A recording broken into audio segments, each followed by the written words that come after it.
Hello, everyone. Good morning, good evening, good afternoon, wherever you may be in the world.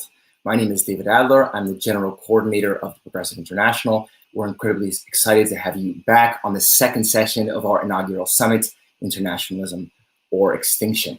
Just 6 months ago, back in May, at the height of this unprecedented pandemic, the Progressive International launched with a very simple but very audacious mission to unite, organize, and mobilize progressive forces around the world. And since then, it's been already an incredible journey. That coalition has grown to include social movements, political parties, trade unions, tenant organizations, and thousands of individual members all around the world. Now we have this unique opportunity, albeit virtually, to convene members across this planetary front to give greater shape and really have some deep, wide-ranging conversations about what is a 21st century internationalism? What is the present crisis or the hydra of multiple crises that we're facing now? And how might we strengthen this planetary front to confront those crises? I'm really, really honored and thrilled to be moderating the session today, entitled The Years of Repair, and featuring a keynote speech by Naomi Klein. A couple notes before we kick off this session. Unfortunately, Katrin, another member of our council, has been called away on urgent parliamentary matters, so she won't be able to join today, as well as Vanessa Nakate, another incredible member of the Progressive International Council, who's had a family emergency and is unable to join us on the panel. However, we've called in a dear friend of mine, another truly brilliant activist and member of our council, Corolla Raqueta, who joins us from Paris. So we'll have a chance to talk to Corolla as well as Tasneem and Aruna later on in the session. Now we'll kick off with our eponymous keynote speech on the years of repair with Naomi Klein. Naomi obviously needs no introduction. She joins me now on the screen, but I'll give one anyway. Naomi is, give me just 1 second. I have Naomi's full, wonderful bio here. But it's eluding me. Oh, okay, here we are. Naomi is an award-winning and New York Times bestselling author of books like No Logo, Shock Doctrine, This Changes Everything, and most recently of On Fire, The Burning Case for a Green New Deal, a really powerful, I think, fundamental text for the Progressive International in terms of thinking what it might take to deliver a green transition at the global scale. So we're tremendously honored to have Naomi here to be speaking about the headline of this panel, The Years of Repair. And I turn over to you, Naomi, to take the floor for 30 to 40 minutes, however long you choose to take for the keynote speech. Thank you so much for being here. Thank you so much, David. And thank you, Yanis, for all of your hard work and determination in bringing us together. I'm very much looking forward to hearing from my fellow panelists afterwards. Friends, comrades, fellow internationalists, wherever you are on this planet, welcome to this inaugural and historic summit of the Progressive International. I think we can all agree on the importance of the international part of this mission.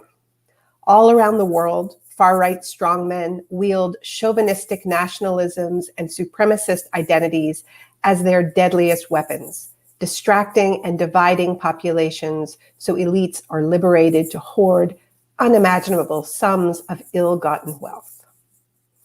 In this poisonous context, it is imperative that we reclaim and revive the rich internationalist traditions that have always been part of the most radical left traditions. As borders harden, it is we who must committedly tear them down, building from below our movement of movements, united across all boundaries of race, ethnicity, sexuality, gender identity, religion, physical ability, and yes, national borders. But what about the progressive part of the Progressive International? What do we mean by progress? Now that can be a bit trickier, which is why we must define as sharply and precisely as we can the kind of progress we mean to embrace and the kinds of bullying, life-annihilating pseudo-progress that we must reject. Indeed, far too often, the imperative for progress has been wielded as its own deadly weapon, its own supremacist ideology. For Imperial Europe, the supposedly divine mission to civilize cultures cast as lower down an intensely hierarchical chain of being is as blood-soaked a rhetorical cudgel as any in human history. And neither is this ancient history. To this day, the progress imperative is a weapon routinely trained on farmers, indigenous people, and anyone who stands in the way of some profitable and planet-destabilizing industrial project, whether logging in the Amazon or fracking Australia's interior or laying a new pipeline on indigenous lands in Canada. Again and again, the idea of progress is invoked as a knee-jerk embrace of change, development, and forward propulsion for their own sake. Underlying it is the familiar assumption that nothing is valuable unless it is changed, disrupted, expanded. It is this imperative, inseparable from the economic growth imperative, that is at the heart of the climate crisis, among so many other crises we face. To question this obsession with growth and developmentalist progress is not the same as questioning the need for deep change. Far from it, because here we all are. So many of us isolated from our loved ones because of COVID, too many of us breathing air thick with ash from devastating wildfires, all of us confronting a world that is ravaged by famine, war, fascism, and extinction. To say we need change, to progress to somewhere much better than this, is an absurd understatement. To get out of the hole we are in, we need to change pretty much everything about our political and economic systems, either that or accept a future marked by an unending series of overlapping and intersecting shocks, climate, health, economic, all exploited by authoritarians for further pillage.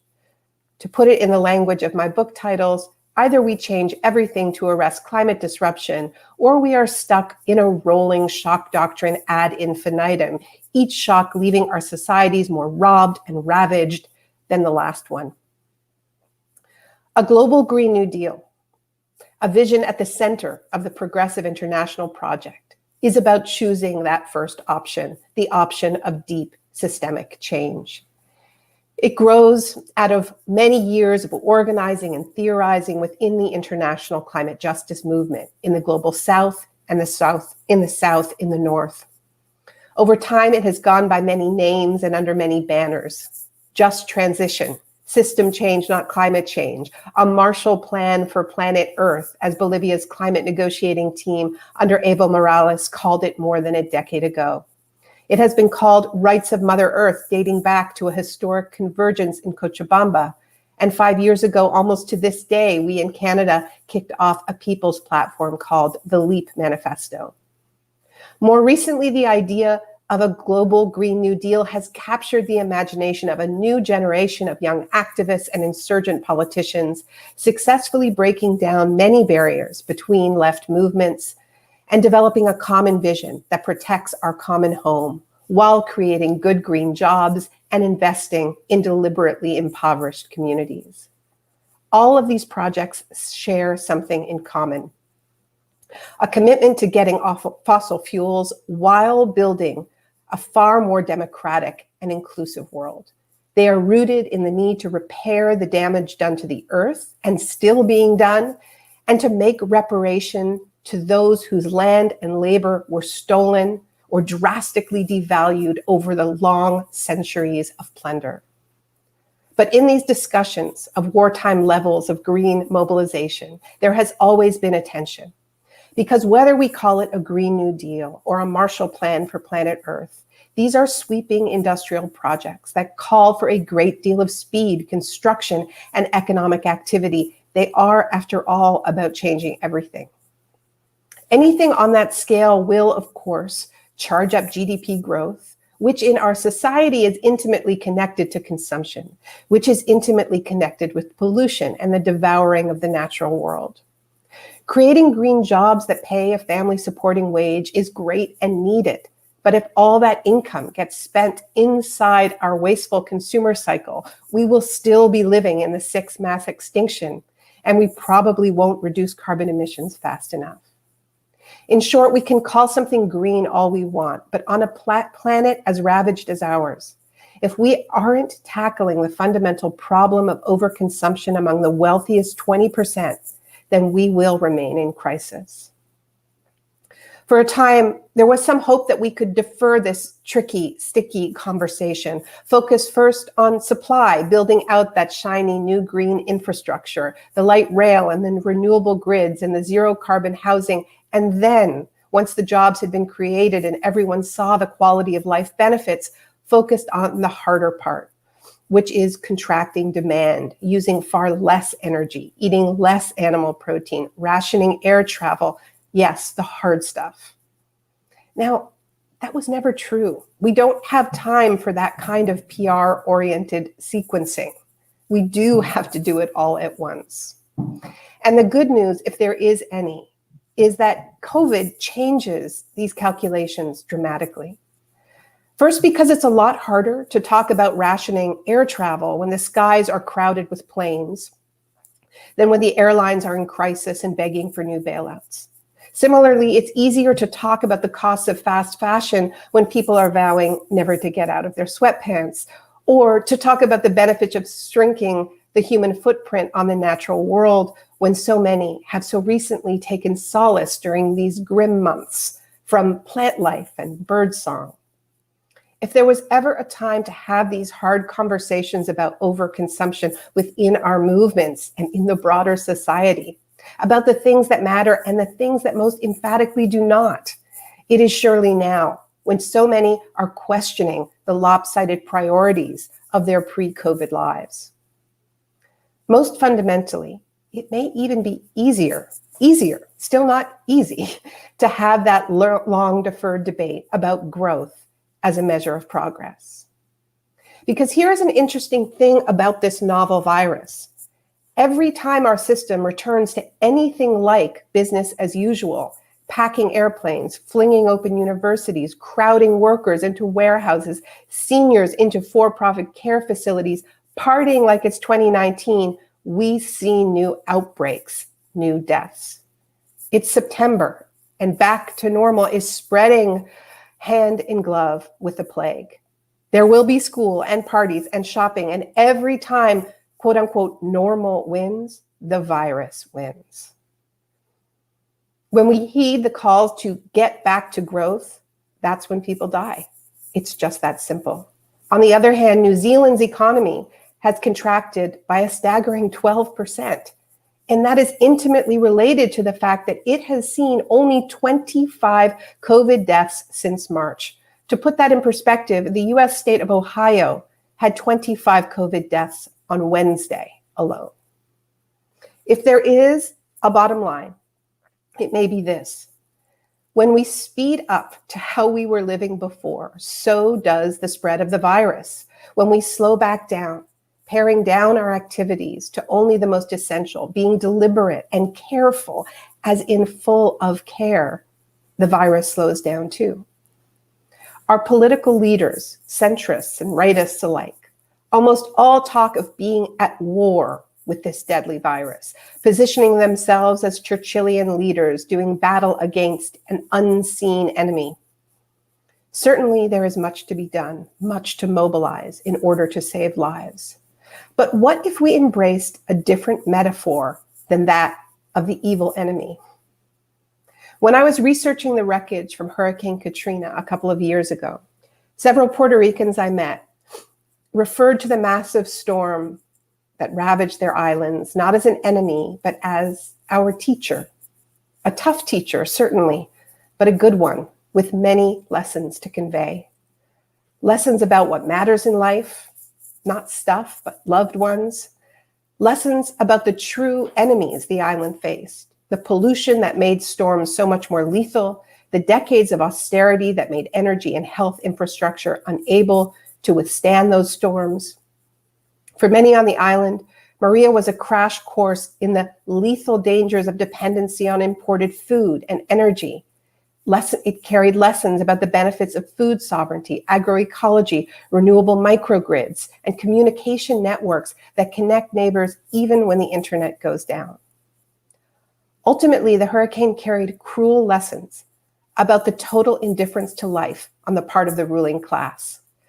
Not just Trump tossing paper towels so memorably, but also the governor of Puerto Rico, After he and his team were caught cracking jokes about dead bodies, the governor was overthrown in a popular uprising. My suggestion is this.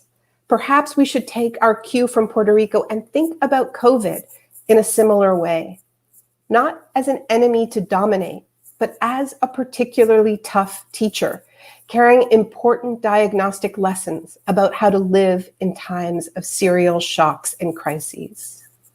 Lessons like this: nobody belongs in a warehouse.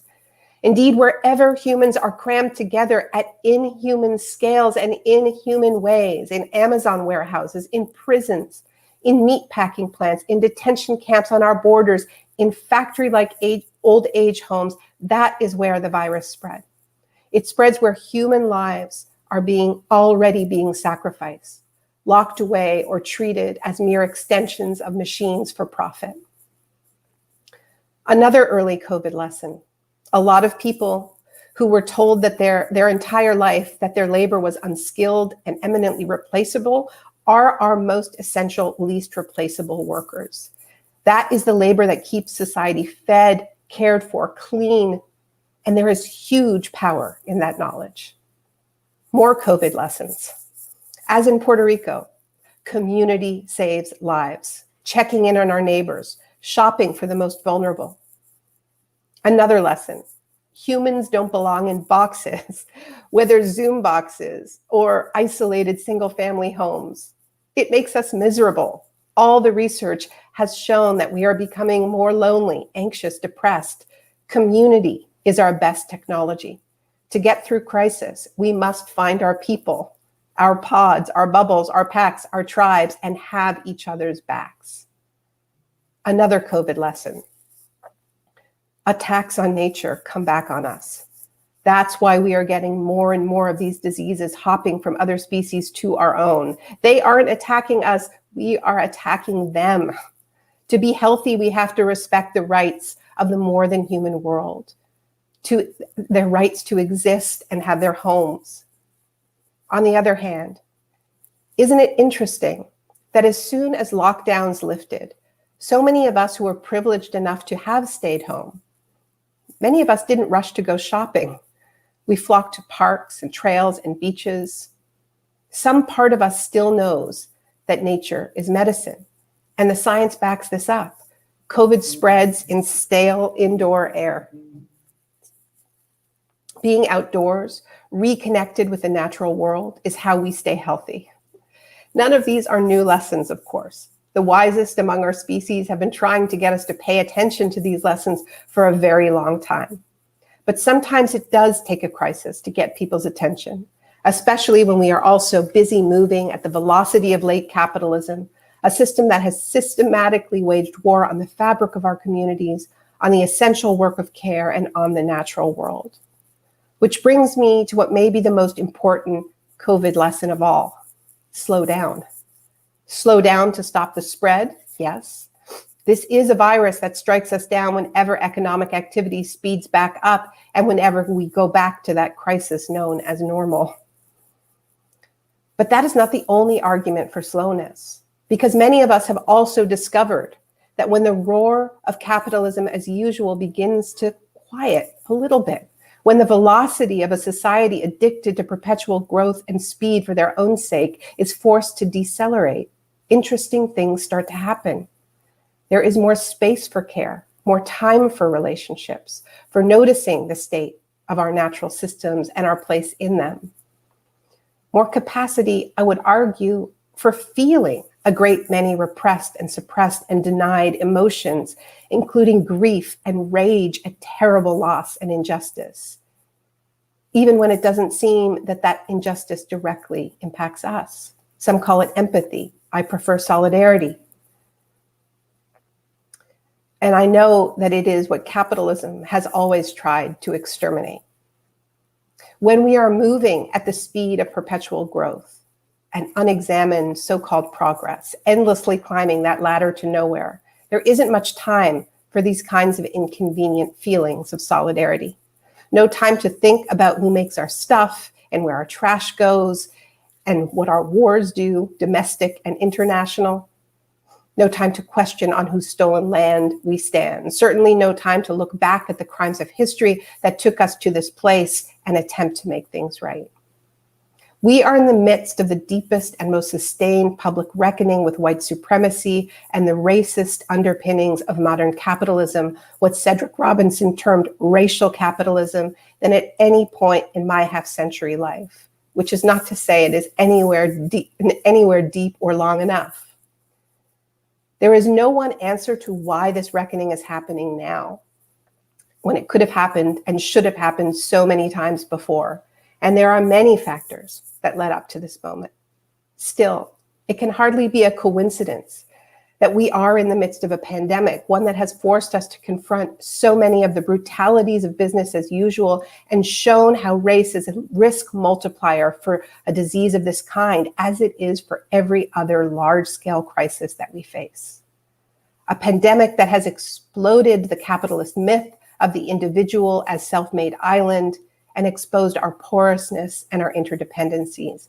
A pandemic that has pushed us off that ladder to nowhere for long enough to be able to imagine looking behind us and even perhaps keeping that long delayed rendezvous with history's most brutal crimes.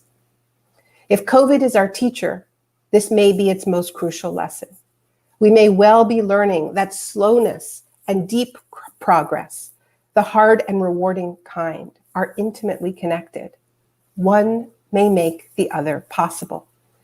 And if that is true, it's probably also true that we aren't going to win a global Green New Deal and then have those tough conversations about capitalist growth and profligate consumption. On the contrary, if we are going to do what is required to pull the planet back from the brink of uninhabitability, then we very likely need to slow down to a speed that makes deliberateness and solidarity possible. Which brings me to the title of today's talk, The Years of Repair.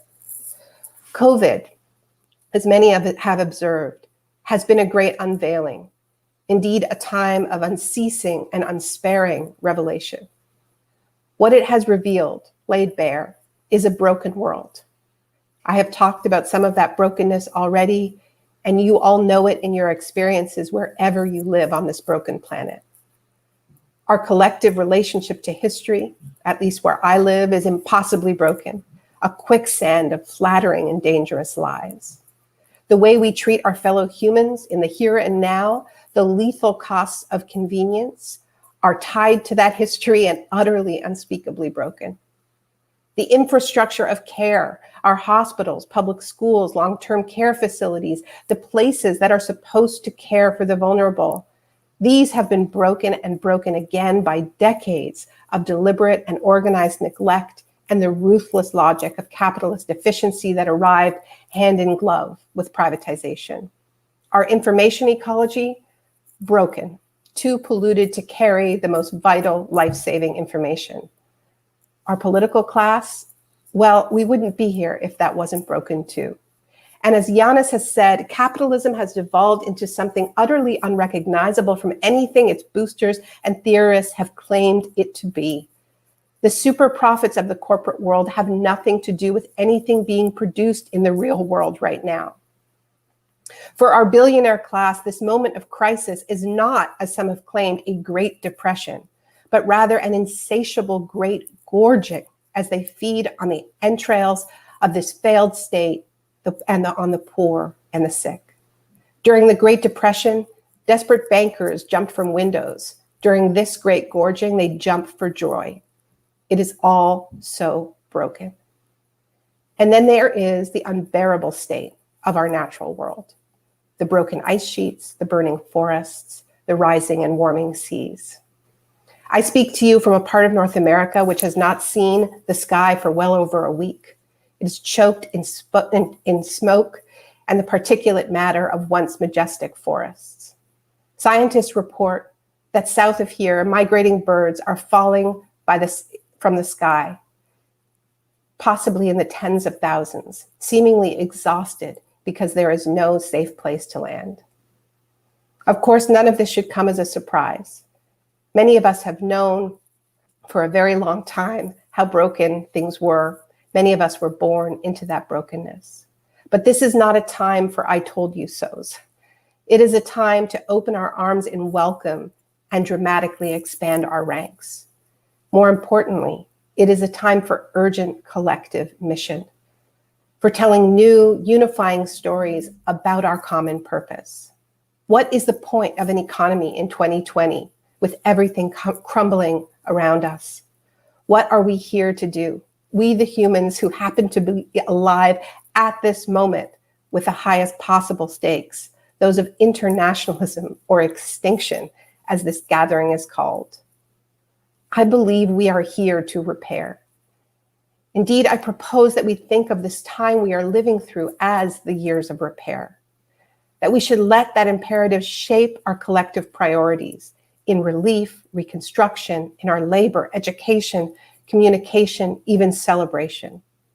Repair is a framework that unites the simultaneous brokenness of our social, economic, political, and ecological spheres. It challenges us to engage in repair work on multiple intersecting fronts, to repair our broken infrastructure, to repair the damage done to the natural world, to repair the broken stories of supremacy and dominance that got us here, to repair the many extractive ways that we have been trained to live. And as part of that, begin to repair our stuff, what some have called the right to repair, rather than participating in the cycles of ever accelerated planned obsolescence. The work of repair is intensely concrete and civic, but it is also inward and ephemeral.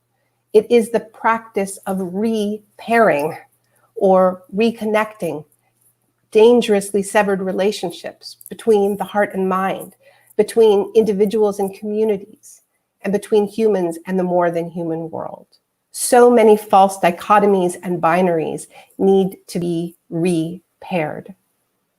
And through it all, as we engage in the labor of repairing broken schools, transit systems, and hospitals, we must be deliberate in another kind of repair, the hardest and most important repair work of all, repairing from the wreckage of white and Christian and male supremacy.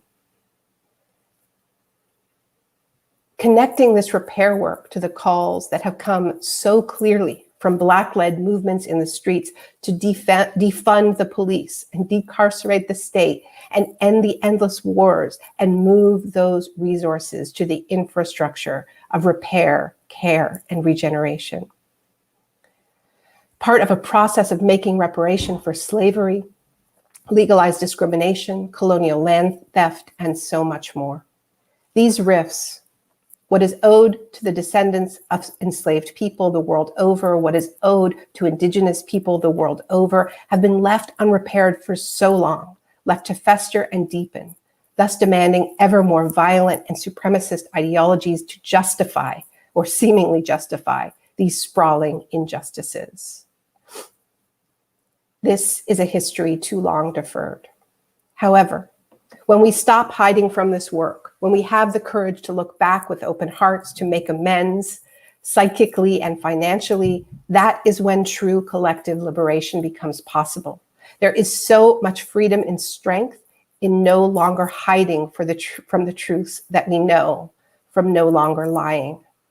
This is well understood by our opponents. It's why only yesterday Donald Trump declared war on the late great people's historian Howard Zinn and signed an executive order to establish a, quote, national commission to promote patriotic education.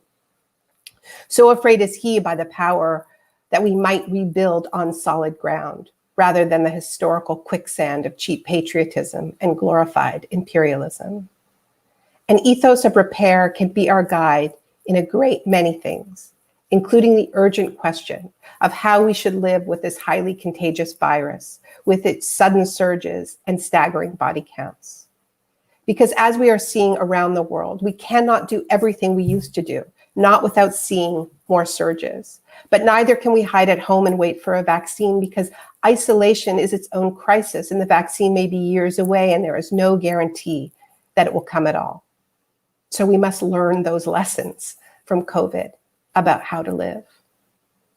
Put another way, in the face of a capitalist insistence that we all return to grim business as usual, Never mind the growing mountain of bodies, never mind the wildfires raging in the background or the fascists marching in the foreground.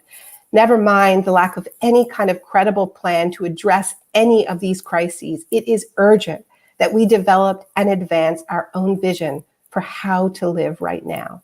Ways of living that do not put true progress on pause until this still notional vaccine arrives, but actually moves us steadily and skillfully to a place solid and repaired enough to support an actual global Green New Deal. In the context of COVID, that means we need to make hard choices, prioritize what actually matters for the survival of life, demand of our governments that any recovery, relief, and stimulus program be governed by the transformational imperative of repair. That must be the measure of our success, not whether our economy is growing or not, but whether or not we are healing, whether we are repairing, getting to that solid ground. An ethos of repair also calls for a different relationship to time. It does not pretend that we can magic the new world from scratch, that we can undo centuries of historical wrongs and decades of deliberate vandalism to our public sphere in an instant, nor that we can arrest the ravages of climate disruption overnight. The truth is that too much damage has been done. If nothing else, COVID has surely taught us that. There have been so many rounds of economic shock therapy that when an all too real shock came around, we could not withstand it. Repair work takes time. It tells us that before we can race forward with our shiny green things, we need to stop, look back, and clean up our messes. This is intergenerational work, which is why capitalism has so much trouble with the very concept, why it is forever steering us towards the illusion of every day being a fresh start, a reboot, a clean slate. But there are other ways.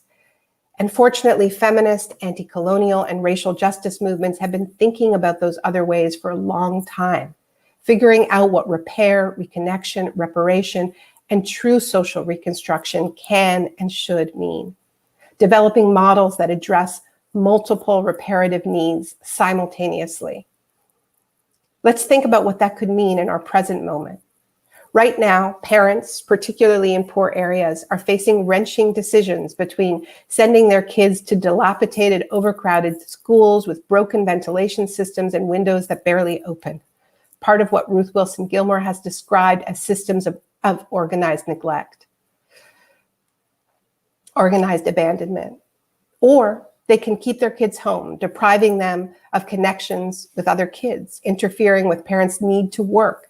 And if they are fortunate enough to have a spare digital device and reliable connectivity, we all know that parking kids in front of screens for 5 hours a day is its own kind of hazard. But there are more than these bleak choices, or there should be. Instead of pretending that decades of austerity can be fixed in a few weeks of summer vacation, we should be closing those schools for an entire year and using that time to repair and reimagine them as linchpins for a Green New Deal. Meanwhile, teachers, with the help of a youth corps of assistants, could be running year-round outdoor education, helping young people to learn about and rehabilitate their local ecosystems. Outdoors is where it is safe. That is what all the science is telling us. And in settler colonial states, the process must be led by local First Nations as part of a vast land back program if it's going to happen at all. We should imagine similar programs that employ college-age students to plant billions of trees and rehabilitate wetlands, sequestering carbon and protecting endangered species at the same time, all once again under the leadership and guidance of Indigenous peoples. Participants would need to be tested and retested, and work zones would have to be COVID bubbles. If we did it right, it could be multiple wins: staying outside, repairing the land, repairing the economy, reconnecting with nature and each other, moving money from incarceration, surveillance, and war to this repaired and reimagined economy of caring for people and the natural world. We really can do all of this and more. And we cannot be afraid to dream big. COVID has already ushered in changes none of us imagined or foretold a year ago. Entire high carbon consumption industries are on their knees: cruise ships, airlines, fashion. The old stories have all collapsed. We must be fearless in advancing radically different and spiritually meaningful ways to organize ourselves and our resources. We must be healers now, all of us, young and old. Because if we aren't working to heal this planet, then what on earth are we doing here? The hard truth, one of so many, is that as we do this work, we will be confronted with many more shocks, many more losses, many more extinctions, and more tragedies. And our ethos of deep repair can guide us here too, because in being willing to look unflinchingly at our state of brokenness, there is room and space for grief. Indeed, a society guided by the need for repair and moving at the speed of repair is skillful at grieving and caring for one another as we do this transformative work. And finally, if we understand that our mission is repair, then we must find joy, play, and rest at every stage, because all of this, especially the joy, is how we will repair ourselves.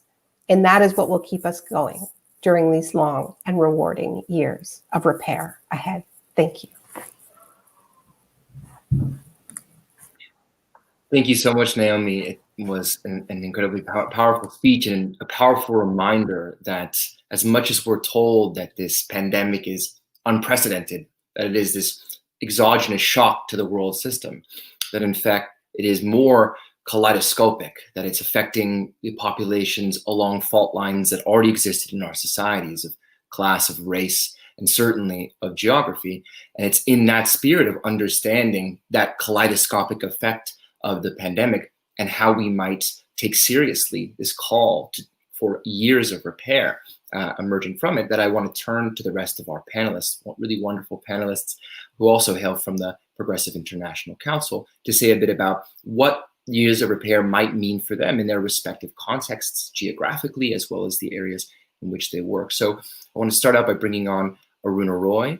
Aruna, bringing you into the stream now. Aruna is the founder and member of the MKSS, the national, as well as the founder of the National Campaign for the People's Right to Information, RTI, and the School for Democracy. She was with the IAS from 1968 to 1975, and has been working across Rajasthan, certainly with the MKSS, and across India, fighting for human rights in India and battling against this emergent nationalist authoritarian regime in the form of Narendra Modi. So Aruna, it's really a pleasure to have you.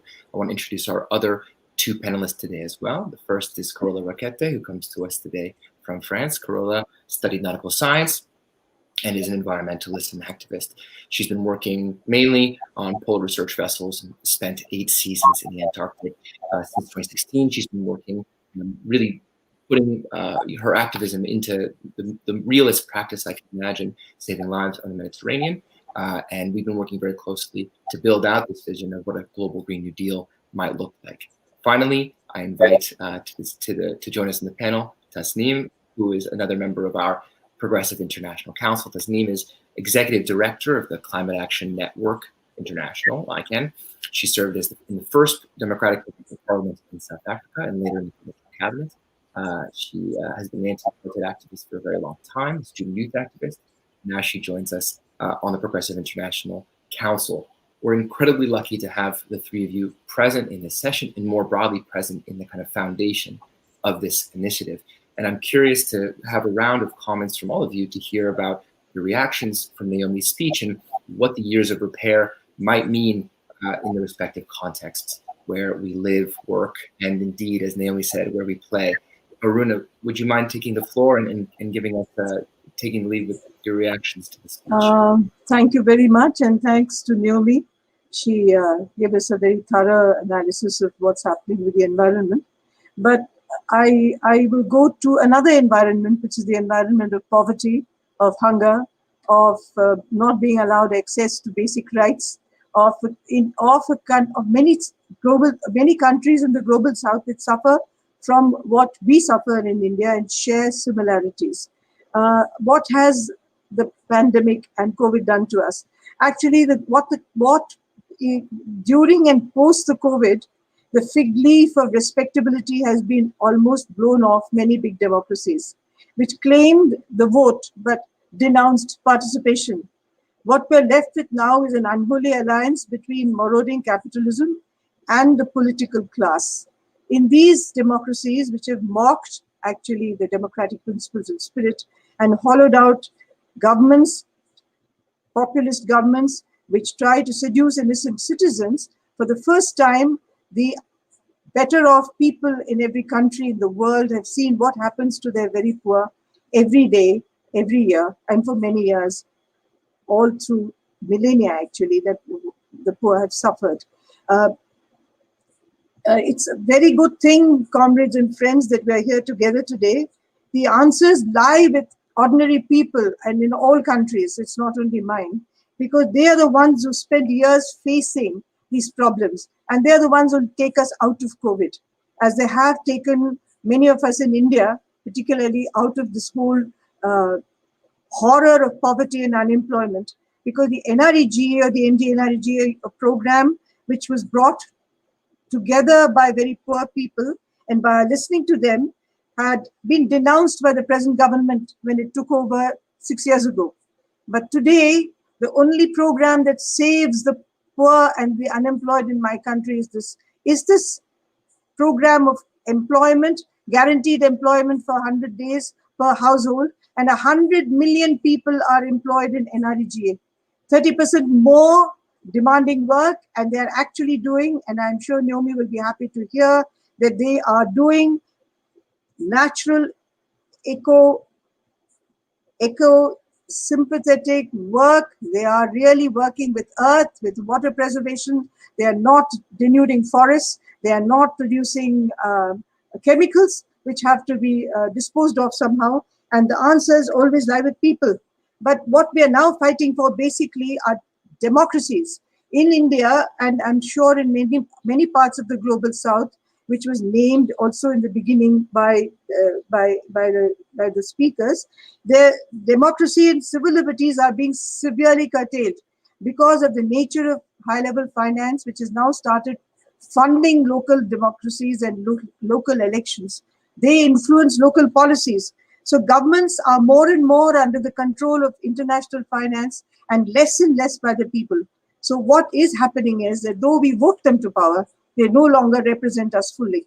They are people who represent multinational interests, and therefore anybody who protests against this kind of marauding capitalism or against the nature of the state in the way it's treating us as civil society activists, as democracy activists, the result is that we are called anti-national, we are called seditious, and an important member of the Council of Progressive International is also on the lines of being arrested in India just because he took up the cause of Muslims, who are a minority community who had a raw deal during the riots that happened in Northeast Delhi and so on.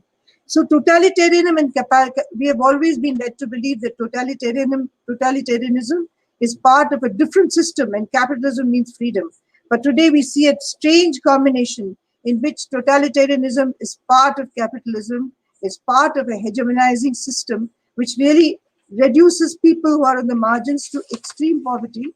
And then in this condition, COVID is another extraordinary occurrence. But I think these are the people who have fought these issues systematically over the years, who are showing us the way out. And what is this collateral damage that has happened during the lockdowns? The lockdowns, collateral damage has been, people have been locked into rooms and houses and cities and towns and in villages where they can't get out to fight the battle that we've normally fought on the streets. We can't mobilize, we can't congregate, we can't demand, which has been the way in which India has managed to defy its authoritarian governments.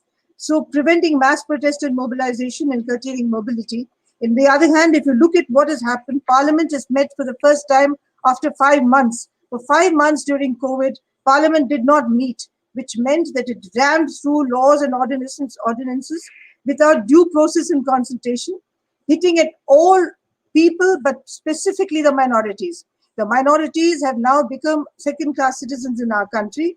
They have been at the butt end of all arrests, of all kinds of activities against ordinary innocent citizens. They have centralized emergency relief. There has been no way in which money has gone to the states of India, which are actually the people who spend the money. They've shortchanged the states in the federal structure. They have no role to play in decision making, and there's lack of transparency and accountability. These are all things which are hitting the globe all over the place. Though I'm citing the example of India because I know it best. Therefore, the socio-economic dream of post-COVID is the socio-economic dream of the poor. I don't think there can be any way out of it. The rich are also suffering because of the GDP decline in India, 23.9% decline in GDP. The UK is 21.7, Italy 17.7, but we are 23.9.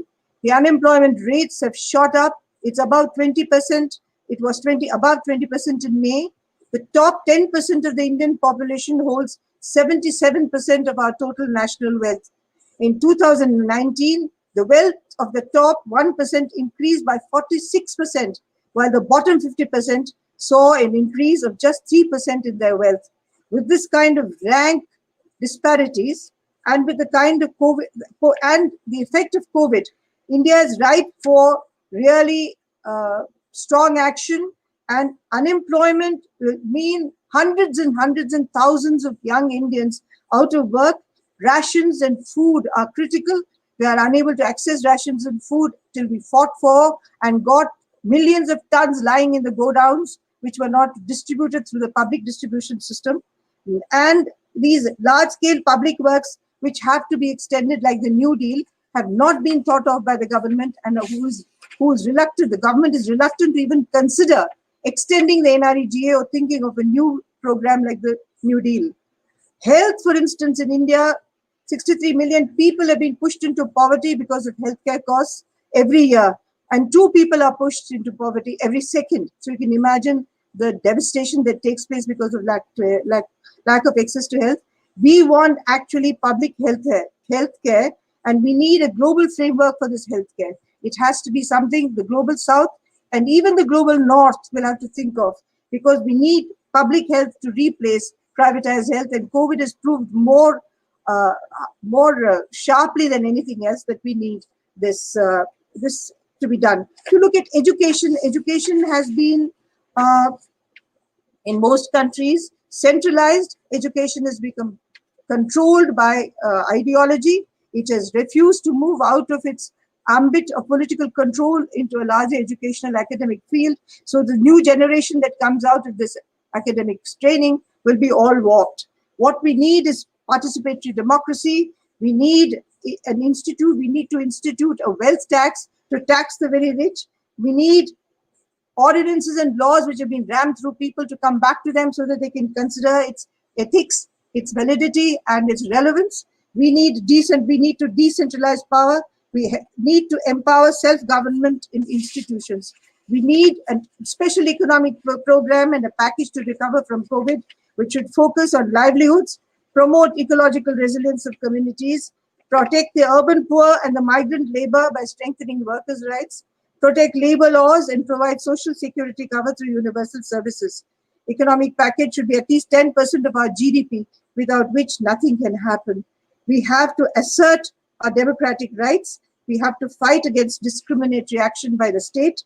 We have to preserve and reclaim our democracy, because without reclaiming our democracy, we cannot repair or do any reparatory work post-COVID. So for India, the first real task is to make democracy work as a participatory, as a just and equal system, which will look at all members of the Indian population as equal, not differentiate between them on the basis of religion, race, caste, ethnicity, or gender. Thank you. Thank you, Aruna. It's wonderful, to hear you expand from all the conversations we've been having about really thinking what the Progressive International is and can do in terms of linking the democratic crises that are unfolding across the global south, as you mentioned, and the ways in which that central crisis of democracy then manifests in the economic and indeed ecological crises that Naomi outlined at the beginning. And again, it's if we can move from democracy then back a bit towards ecology, I thought we could pass the microphone to Corolla to hear a bit about what that notion of years of repair might mean to you, and what it might mean to take seriously the idea that we're not just rethinking the planes that we're flying, the trains that we're taking, basic modes of consumption, but fundamentally our relationship to the world. So the floor is yours, Corolla. Hello, everyone, and thank you very much for joining. I apologize in the beginning that I'm maybe not as well prepared as all the other speakers on this panel, as the opportunity to speak fell in my hands quite unexpectedly this evening. Unfortunately, I'm in no way able to replace Katrin or Vanessa's comments in any way, but I will like to bring in a different perspective, which I hope will be a contribution which is useful. So to my experience, COVID has basically only intensified the already existing crises of inequality, migration, racism, and so on, and intensified the fault lines which existed before. And of course, I don't see that it would only take a few years of repair to undo somehow the damage which has been done by centuries of capitalism and exploitation. So I've been thinking which are the positive narratives, the positive learnings which we could use to think about a different future. And I think one of the positive things is that governments are in fact able to react to a crisis if they really want to, despite that fact that they're always telling young generation that they are not able to adhere to their demands and really change the systems that we're in. They are actually able to do it. And I think we all can see that, at least from this very European perspective, of course, which I have, we here are able to deal with the situation and also to help each other to overcome it. We have seen that community life and the coordinated action internationally is crucial to overcoming the crisis of the coronavirus. And it will be crucial to overcome all of these connected crises which we're facing in this point of the human existence. I think it shows that mutual aid actually exists, and it makes us refocus on the point that humanity as a species only existed because humans are really great at cooperation, and that we only survived because we live in groups, and that there has been so much help between neighbors and friends and so on to be able to deal with the impact of this crisis. But at the same time, we can see that this type of cooperation and aid has a certain limit towards the people who we perceive in our in-group, and is sadly not often extended to people who we perceive to be outside. And that in Europe, for example, becomes very visible if we look at the lives of refugees and asylum seekers on the detention centers and our borders. And I think other people who we do not perceive as part of our in-group are all the non-human species. And that, I think, is a very, very crucial point, because as Naomi already said several times in her introduction, we are part of a huge web of life. We are connected to all the ecosystems, to all the living beings on this planet. And what we do to the ecosystems does fall back on us. This tiny little virus, which we can't even see, can completely change our human experience on this planet. So one of the big learnings is certainly that we're not separate from the rest of the biosphere. And I hope this moment helps us to end this dualism narrative of humans being in any way separate from nature, which is a narrative which capitalism has really used to extend the rift between human and non-human nature, so that we would at some point feel so separate from anything else that we would allow non-human species to be exploited for the benefit of only some of our species. And I think it would be important that we come back to a completely different notion of life on this planet, that we would remember the fact that we are kin to all living species, and that we have a notion of stewardship towards the rest of all living beings. Because really our lives depend on a healthy planet. And I think that is important, that even though we have such a severe crisis for human life on this planet, we should not forget that non-human nature is in a deep crisis. We're in the middle of the 6th mass extinction, and the UN biodiversity body just released a study saying that they have missed each and every target for biodiversity conservation which they had set themselves for 2020. So the fact that they have achieved none of the targets is truly shocking. And I think we have to keep that in mind, even though while we deal with the human crisis at this moment. And then I think it's important not only to focus on the conservation, on what is not yet gone, and on preventing more backlashes, but also to see that we are actually aiming for restoration of the destroyed ecosystems, and also for restoration of our relationships with the living planet. And one of those things we really need to see is that indigenous peoples in this moment still conserve 80% of the biodiversity of all species on their lands, and that therefore it is really incredibly important that their land rights must be protected. And we have to recognize that these societies have never destroyed the ecosystems they were embedded in and living with. So when we see that non-human life is in a deep crisis, we should be sure that we are critical towards the solutions which are being proposed by parts of the conservation movement, because we should be sure to understand that we can't destroy the master's house with the master's tools, as they say.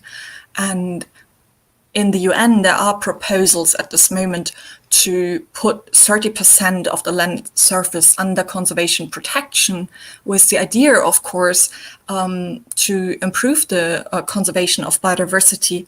But we have to see that this type of fortress conservation robs the lands of indigenous and local people, and that it is a deeply, deeply unjust concept which completely misrepresents the facts that it's the industrialized civilizations. It's our use of energy and resources, material throughput, which puts biodiversity, puts non-human life in this deep crisis. So I really hope that the Progressive International will join indigenous peoples in the struggles for their land rights, that we will also in general advocate for the rights of nature to itself, that we see nature not as something to be exploited, but as entities which can hold person rights in themselves. So in general, I believe that this restoration that we're looking for does not only include the restoration of human life, but also a restoration of all non-human life and our human relationship with that. Thank you so much, Corolla. I mean, there couldn't be a more fundamental existential call than this to rethink the very notion of what existence and indeed what extinction might mean. I want to turn to our last panelist and give the floor to Tasneem, who joins us now back on the panel. Where are you, Tasneem, if I may ask, in the world? Cape Town, South Africa. You're in Cape Town. Wonderful. Okay. Well, it's great to see you. And the floor is yours. Please, we'd love to hear from you about this topic of years of repair and reflecting on some of the comments so far on the panel. Thank you very much, David. And thank you to Naomi, Aruna, and Corolla for sharing your insights. I'm really excited to be part of this inaugural summit of the Progressive International and looking forward to it growing from strength to strength. So in gathering my thoughts for this panel on years of repair and reflecting on the current times that we are living through, I was triggered by two quotes from two great intellectuals that I thought really captured the moment we are in perfectly. The first is from Immanuel Wallerstein, who said, "This is the end, this is the beginning." And this, of course, reminded me of another great intellectual, Antonio Gramsci, who said, "The old is dying and the new cannot be born. In this interregnum, a great variety of morbid symptoms appear." So in my view, there is no doubt that we are living in a period of interregnum between the old and the new, and where we are witnessing this great variety of morbid symptoms. A period which brings with it great threat, but also great promise. I would suggest that as progressives across the world, we have two important tasks during this time, these years of repair. Firstly, we have to fight the old order in all its forms with every breath in our bodies. We have no choice but to do this.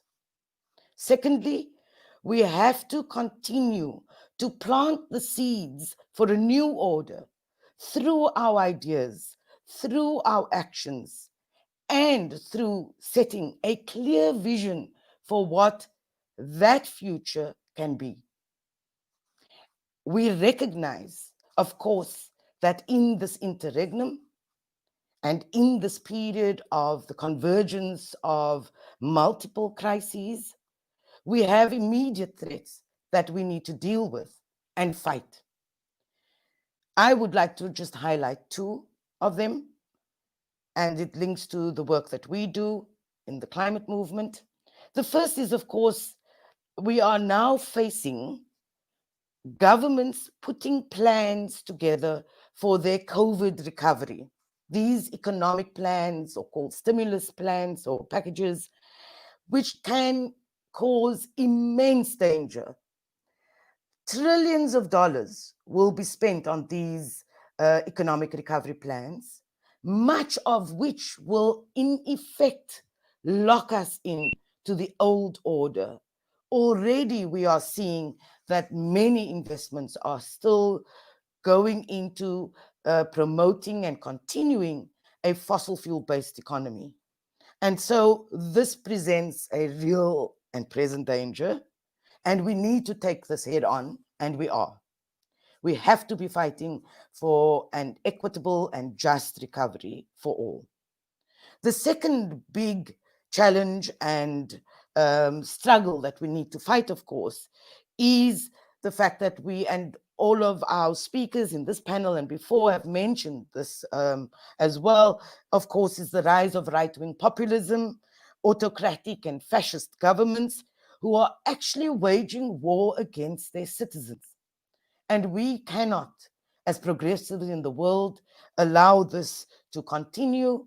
And we, of course, are resisting and fighting wherever we find this kind of autocratic and right-wing push against democracy. I would like to share my thoughts, though, on what I think is needed in these years of repair, and I'd like to add to that years of preparation, taking into account the very eloquently positioning that Naomi's presented about a time of healing, a time of repair, a time of stepping back, etc., and looking forward. I think that firstly, we need to continue building the power of people across the world. History has taught us that there can be no real victory over injustice and exploitation without the masses of people leading these struggles. This requires sustained organization of people, as well as mobilization and disruption, locally and internationally. We have to consciously and deliberatively build the greatest unity and solidarity ever. We have to bring down the walls between our different struggles and geographies. Our enemies are largely united, highly organized, and well-resourced, and will hang on to power and the old order at all costs. We need to recognize that this will be a hard struggle. There will be losses, and there will be victories, and great sacrifice. We will need to sharpen our strategies and tactics, and we have to take care of ourselves and each other. In South Africa, during our anti-apartheid struggles, we had a slogan that would reflect this: an injury to one is an injury to all. We need to understand that we will never really know where we are on the arc of change towards a new order. And we need to be prepared for when change happens. We need to be humble and acknowledge that we stand on the shoulders of those who have struggled and sacrificed before us, and those who are on the front lines of these struggles today: women, Black, Indigenous, people of color, and workers. We need to be vigilant, especially in defending our gains. We should celebrate victories, but be careful of becoming triumphalist, because, as we have witnessed, many of the gains we made over the decades were so easily lost. We have to recognize that incremental victories must take us closer and closer to where we want to be. And when the new order is born, and I'm not sure if I'd be alive at that time, we need to be extra vigilant in protecting this. Importantly, we also need to be introspective. We all, collectively as progressives, need to understand why, despite all our efforts and resistance, despite all our solutions, we could not succeed in preventing the slide into despair, horror, and devastation that we are now living through. Of course, recognizing that our resistances have been smashed, but we also need to figure out what we could have done better in terms of our theories and our praxis. And most of all, now is the time to be courageous, fearless, and audacious. I want to conclude with a quote that keeps me sane during these moments of despair, and there have been many of these nowadays. It is a quote from Arundhati Roy, who said, "Another world is not only possible, she is on her way. On a quiet day, I can hear her breathe." I want to thank you for allowing me to make and share my thoughts and make these interventions, and I'm really excited and looking forward to hearing the engagement. Thanks, David, and thanks to all. Thank you, of course. And I'm very happy to bring on the entire panel now, including Naomi. And Naomi, I thought I'd give a chance to pass the comment right back to you. And we're thinking about the wide-ranging commentary and responses we've had from the panel, and taking seriously the urgency and the despair that Tasneem outlined, or the deadlines which appear to be every second, every day, another missed deadline for our approach to ecology and our approach to environmental breakdown. Whereas Aruna outlined the daily slide towards deeper and deeper autocratic nationalism. And how do we make sense between these two timescales? And the one, the urgency and the restlessness, and all of us sitting around in lockdown, so urgent desire to get back onto the streets, and in many cases, the lockdown unable to contain that spirit of rebellion and that spirit of uprising, because it felt that it was impossible to stay inside in some circumstances. But also the eloquent call you laid out at the beginning of this session for a much more patient and reflective mode of activism that doesn't necessarily rush out the front door. And so how do we manage, how much should we think about the balance between urgency and patience, between reflection and restlessness, between a kind of spirit of rebellion and a spirit of repair? Well, I don't think that there is a conflict between acting with urgency and acting in a spirit of repair. I mean, there's no doubt that these are times of tremendous urgency, that time is very, very short.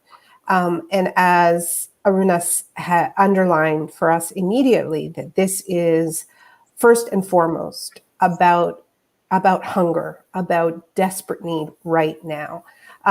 So when I talk about patience, I'm really, I suppose, talking about rejecting a kind of a magical thinking that I think capitalism has trained many of us in, which sort of tells us that we can have these kind of instant fixes.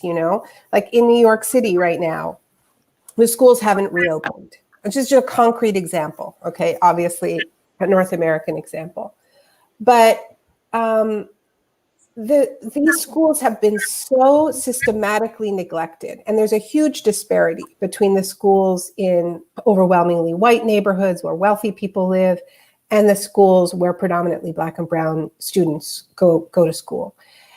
And this is what I was saying about patience, is we have to admit that Bill de Blasio said, we're going to delay the opening of the schools for 10 days to get these schools fixed. What kind of nonsense is this? It took 40 years to destroy them. You're not going to fix them in 10 days, right?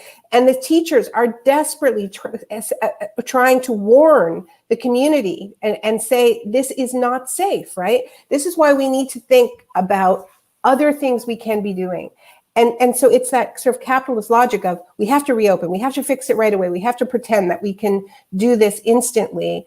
That makes us act recklessly, right? And what are we afraid of? What are we afraid kids are going to fall behind? Fall behind from what? This is what young people have been shouting in the streets, saying is, what is the future you're preparing us for? And that is all the more, urgent. And I think, we heard from Corolla that certainly we've seen what it looks like to treat an emergency like an emergency. And we're not treating the many other emergencies we face, whether poverty or whether the climate crisis, with anything like the kind of emergency treatment that we did catch a glimpse of in the early days of this pandemic. But of course, the force of get back to normal descends, right? I think it is worth underlining that people have been in the streets, right? And at a tremendous risk, but there have been and I think it's worth remarking on the fact that for many people in North America, at least, the first public gathering that they went to was a Black Lives Matter demonstration after months of lockdown. It wasn't to go shopping. It wasn't to go to the mall. It was to fight for justice. And it is interesting to note that it doesn't seem that there have been COVID outbreaks related to the mass demonstrations, that it is possible to be together outdoors with masks, taking precautions. The problem is indoors. The problem, the biggest risk is packing us back into the capitalism as usual spaces, right? So I think we should think more about that. And yeah, I don't think that there is a contradiction between that sense of urgency and the kind of patience. I think there just needs to be a realism about how long this is going to take. And this is why we have to have these conversations about the growth imperative, because we can decelerate the destruction of our planet if we're willing to talk about growth as we repair, if that makes sense. Yeah, absolutely. And, in thinking about these novel, so we have the Black Lives Matter protests that are exploding on the streets, not just the United States or North America in general, but really around the world, this mass expression of solidarity. And we have this emergence of a new kind of activism. Some of course, the street march has a very, very long history, a long tradition, but also, the adaptation of those existing modes of activism to the pandemic, to a kind of new way of existence, a new way of living. And, Aruna, the recent activism, putting together the People's Parliament. Maybe you could say a bit about the Janta Parliament and that experience. I mean, this is seems to me a classic case of how to organize, not sort of under siege generally from the pandemic, but also under siege in terms of the democratic backsliding that you've been describing. Do you think that the People's Parliament is one such model for how we might begin to think through the day-to-day practices of years of repair? See, as an activist, we just have to find ways. Since I'm not an academician and I live on the streets myself most of the time, we have to find ways in which we can get our voices heard. There's no point saying that we don't have access to the streets, or that we have a kind of government which is very repressive. So it's threatening people. But all that aside, how do we get our voices heard? So the parliament, the People's Parliament that we did organize, was an effort actually to get people's voices together, well, positively, if you like that word, to say how we would like the government to run, how we would like the government to actually go ahead with its plans. We took sector by sector. We had more than 30,000 people attending these sessions. It went on for 4 or 5 days. We had 14 hours of work every day, and more than 300 campaigns and organizations joined all across India. Each organization brought its own agenda. Each campaign brought its own agenda. They brought their own speakers, and we listened to hours and hours of very genuine debate. And every panel had sometimes more than 10 speakers, sometimes up to 40 people who participated in a session and spoke, from the poorest individual back in a village to people who were extremely well-known economists, theoreticians, political leaders, etc., in the capital of Delhi. So it meant that we had to think as a people. We couldn't afford the luxury of thinking sectarian, number one. And number two, if the government doesn't do it, then we have to force it to do it. There's no other way. And since we are all believers in civil disobedience, and we believe in Gandhian methods of protest, we don't tote a gun. Though the government has cases against us professing that we tote guns and that we are violent, that's just because our voices are powerful. And if we see that, we understand that our voices are powerful, we'll find a way. We have to get ordinary people into Progressive International as well. We have to get their voices, because they are the people who actually move. They are the people who actually change. I am just one, but in my place, if you had thousands of people, then things would really quickly and swiftly change.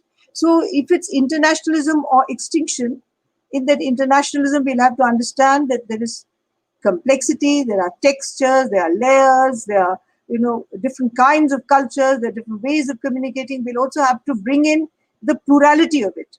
And in the plurality of it, how do we fight against extinction? How do we fight against extinction of the environment? How do we fight against the extinction of our cultures? We should really actually build a global charter for repair. And I think in that we should bring in basic rights, like basic rights to health, basic rights to employment, basic rights to food, basic right to our own forests, basic right to our rivers, basic right to a whole gamut of things, because they're all interrelated. Many of my friends have been put in jail, have been incarcerated, because they demanded that the forest should be for the tribals of India and not for multinational companies. But even today, many of them are still in jail under one of the most draconian laws of the land, which is called the UAPA, in which they can't even get bail. So all these things to me are interlinked. We can't divorce one from the other. And I would think that PI should bring out this global charter and bring in democratic rights, genuine democratic rights, not just the right to vote, but genuine democratic rights to make a government accountable and answerable to its people, make its work transparent, and absolutely be just, equal, and open. These are three words we mustn't forget when we want a new kind of democracy to take over from populist governments. What strikes me about all the comments, all the speeches and reflections of the panel so far is that it's clear that this pandemic is an invitation to reconsider our lifestyles, our political economies all the way down the line. And in many cases, that sense of reflection, that deep interrogation, as Naomi mentioned, not the legacies of the past, as well as the kind of overlapping crises of the future that have been unlocked by this pandemic, it feels kaleidoscopic, as I mentioned at the outset. There's so many things that we're really beginning to take seriously, beginning to interrogate. On the other hand, I think there is a concern that the immediacy, the urgency of the pandemic often has the effect of sidelining issues that feel just further afield than the things that are at our doorstep. To give the most immediate example, and the one that Corolla mentioned, last week, a concentration camp on the island of Lesbos called Moria, or the jungle, burned to the ground. And it lasted in the public eye, in the public consciousness, not more than 48 hours before the European public in particular really moved on. And it never really made it into international news. And Corolla, I'm curious to know from you, having engaged so much with this question of saving life on the Mediterranean, as a kind of zone that belongs to nobody, that is accountable to nobody, how can we use the opportunity of the pandemic, when so many issues are under interrogation, to widen the scope of what is considered to be politically urgent, to bring in issues that stay mostly by design at the margins of our politics, bring them back into the center of our political discourse, taking the case of Moria, or just more generally towards migrant life as a case of something that really falls between the political mandates of many of the social movements and indeed political parties with which we work.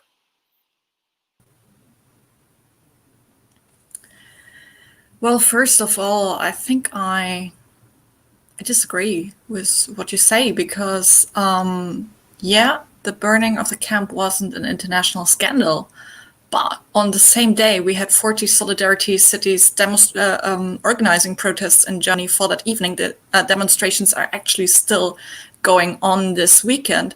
This weekend, we're going to have demonstrations in Madrid, here in Paris, and in many other cities. So I think we have a clear split about people who are actually engaged in a progressive way with the people and connected to the people on Lesbos. So I wouldn't say that they're all forgotten, but it's getting definitely a lot harder to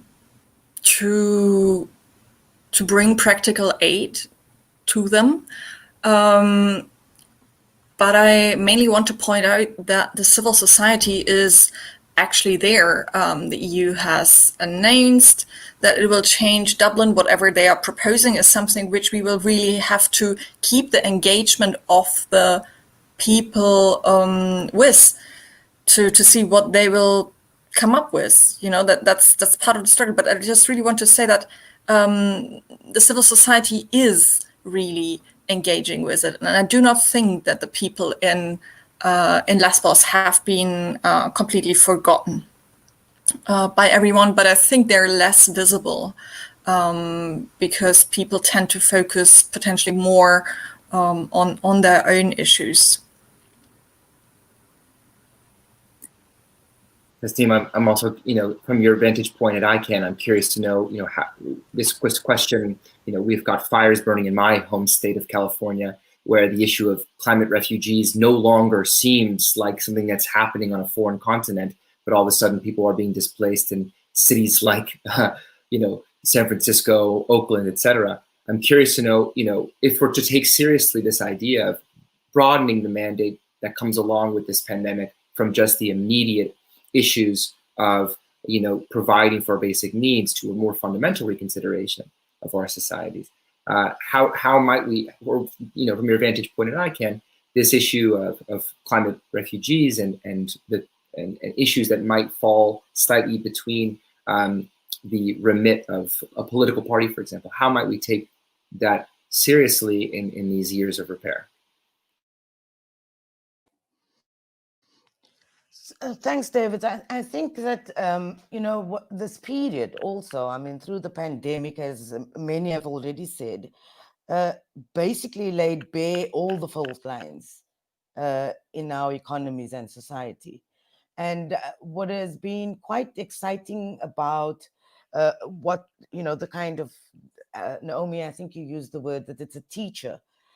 And one of the key lessons and the thing that gives us optimism, I think, is that there's been a growing recognition that these crises that we're experiencing, the problems of migration, climate refugees, the issue of poverty, inequality, social injustice, this pandemic, as well as the climate crisis, are all connected, and that they are spawned out of the very same systems that, that causes this. So I think that's been the positive aspect of the learnings of a very difficult and challenging period like this pandemic.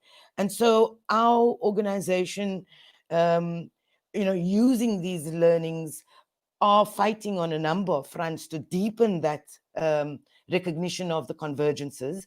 And of course, the important thing here, and I want to talk to Aruna's point, we don't have to think big. It's not only about massive green technologies, etc., but we learned that just getting the basics right will help build resilience to all of these crises. So we have to address poverty.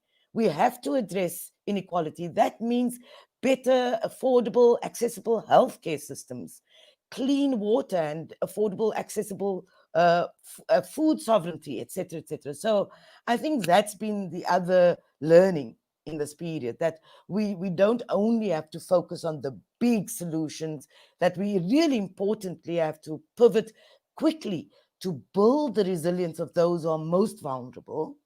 And that is through addressing poverty and addressing inequality, actually, basically. And even the IPCC scientists actually acknowledges this. So I think that's what brings optimism to me. I think that it might not be on political agendas, but for sure, amongst movements, this is clearly recognized that you're not going to be fighting in different trenches. We are fighting one fight.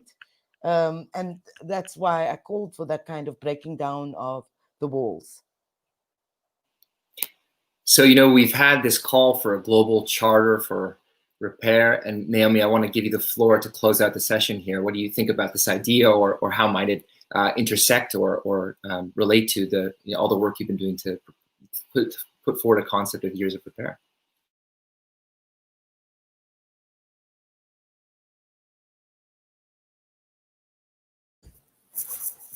Well, it's just been wonderful to hear these reflections. And, I think that this is, I put this sort of framing forward, and obviously it builds on the work of many, many people, and I hope really ties in with these calls coming from the streets, right? To, the calls for defunding the police and defunding the carceral state are calls for repair. They are calls for a radical and deep shift, right? From the architecture of containment and punishment to the infrastructure of care and repair, so that those systems are no longer necessary. And I think to the points of so many other speakers, we get nowhere if we are not led by those who are most impacted. And I think Tasneem's challenge of understanding why we are in this very, very difficult place. I'm a veteran of the Bernie campaign and the Corbyn, and a Corbyn supporter, and it's been a rough few years. And there's lots of people we can blame for our setbacks, but ultimately we have to ask ourselves why. This is the context in which we're organizing. Corporate media, centrists who'd rather have fascists in power than socialists. This is what we're dealing with, and yet we still have to win. And if we aren't, then what are we doing wrong? I've been learning a lot from the wonderful historian Barbara Ramsby in the United States, who's been writing a series of pieces. She was one of the Bernie surrogates, but who was pushing the campaign to take more leadership from Black people in the United States, and to to weave together the critique of capitalism with the critique of white supremacy. We must do better. We must speak a language that feels absolutely true to the people most impacted. And if it isn't doing that, it's no use railing and saying, coulda, shoulda. We have to do better. So I don't know if repair is resonant enough. It might be. We have to test it out and see whether it is. But I do know that it is a work of drawing on the collective brilliance of our movements in motion around the world, and so I also really appreciate that it is about repair and prepare, and I want to underline that because this is not the last shock we're going to face together.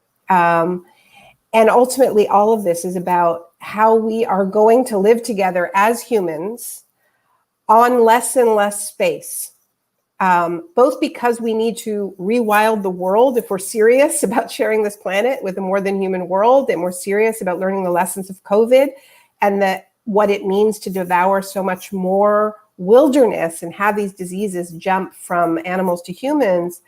But also because more and more of the world is becoming uninhabited, and we're seeing uninhabitable. And so we are going to see more and more internal displacement within countries and also across borders. So what does it mean to share what is left of this planet, of habitable space on this planet, to have more and more of us living on less and less land? That will test our humanity, right? And I think that Corolla's challenge is really important, that as we kind of pod up, right, and engage in our sort of immediate community mutual aid, there is a real danger of a kind of looking after our own at the expense of everybody else. So we need a very expansive definition of mutual aid. And in my own reporting from shocked places, and I've been to quite a few, right? From New Orleans, after Katrina, to Sri Lanka after the tsunami, to Paradise, California, David, just last year after the fires. And this is a town that burnt entirely to the ground, and there are a whole lot of towns right now that look like Paradise. And one of the things you see in the aftermath of these shocks is the amazingness that humans are capable of. You see so much solidarity, you see so much love, you see so much mutual aid, you see so much generosity. And then capitalism bears down, and scarcity logic bears down, and the speculation bears down.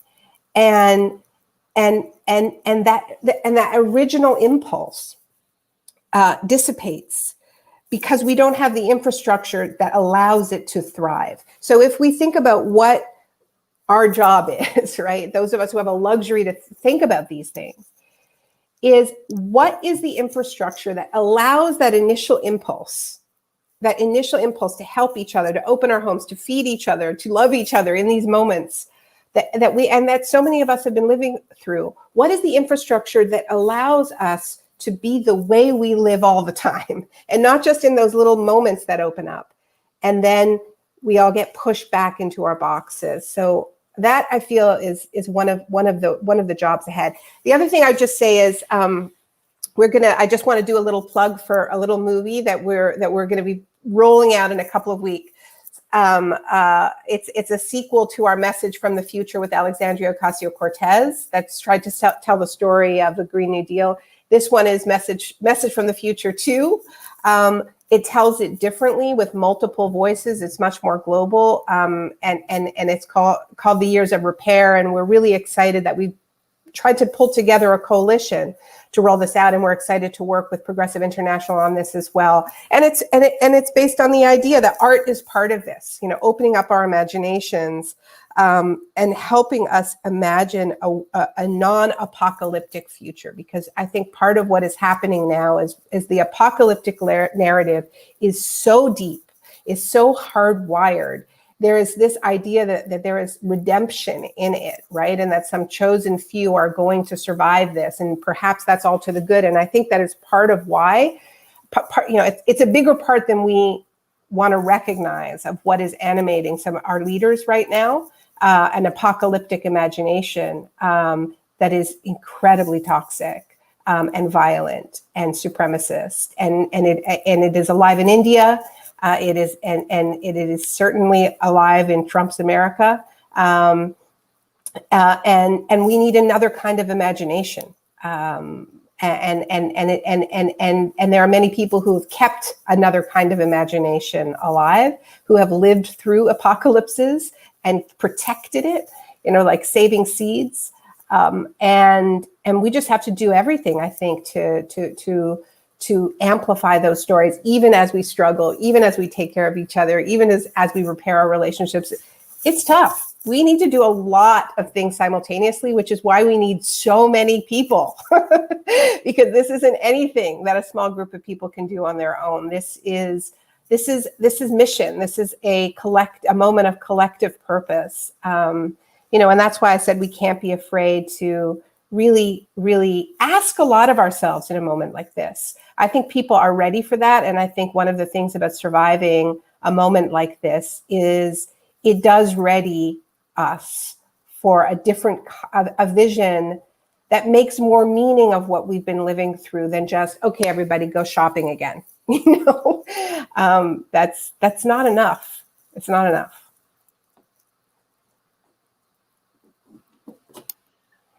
I agree, it's not enough. I am also very, we take so seriously this point you're made about building this infrastructure. And that's really where the mandate for this Progressive International comes from, is building the infrastructure for internationalism and making solidarity much more than a slogan. We talked about solidarity as a form of mutual care. And that's really why we're building this vehicle, is in order to say, instead of tweeting out that you stand in solidarity with the population overseas, to make that solidarity more meaningful by having the infrastructure that to say, as you said, Tasneem, the struggle of one is really the struggle of all. So I want to thank all of you from across the world that you join us for being part of this panel. It's been an amazing event, and the keynote, starting with the keynote from Naomi and turning to the panel with Tasneem, Aruna, and Corolla. And thank you again, Corolla, for filling in on such short notice.